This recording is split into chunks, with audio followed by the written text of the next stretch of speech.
And have you ever wondered why certain countries refuse to sign onto agreements or declarations, even when they are in the best interest of the group?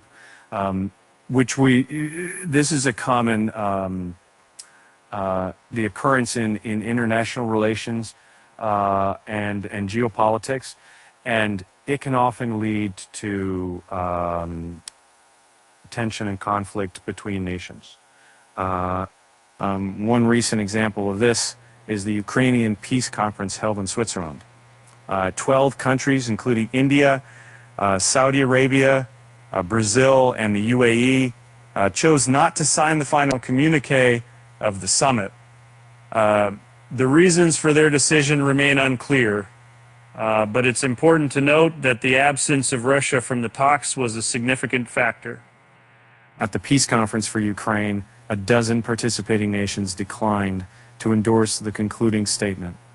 According to RA Novosti's report on Sunday, this decision was indicated by the Congolese military list of countries that gave their approval to the document.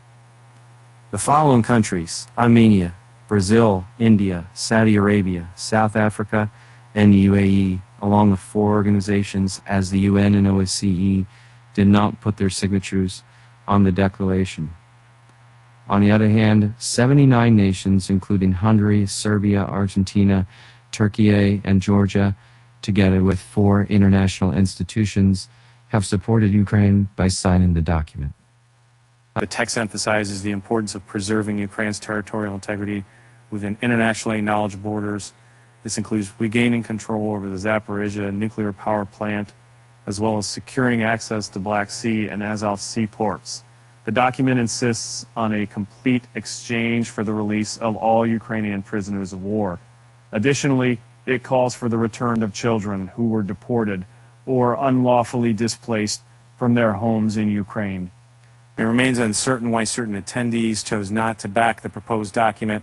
However, Prince Faisal bin Farhan Al Saud, the foreign minister of Saudi Arabia, shared his perspective earlier today. He emphasized that any substantial progress towards a peaceful resolution in this conflict hinges on Russia's involvement.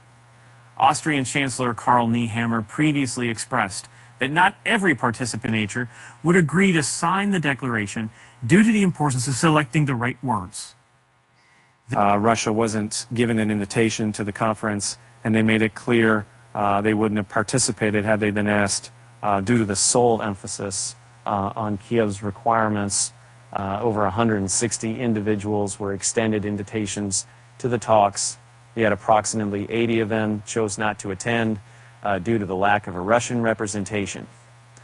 The roster, unfortunate. Those who ultimately confirmed their participation comprised delegates from 92 nations and 8 international organizations. In conclusion, the decision by certain countries to not sign on to agreements or declarations can have significant consequences on international relations and geopolitics. It is important for nations to consider the implications of their actions and strive toward finding common ground for the greater good. And it didn't make out necessary. And I can't end my life if I got things,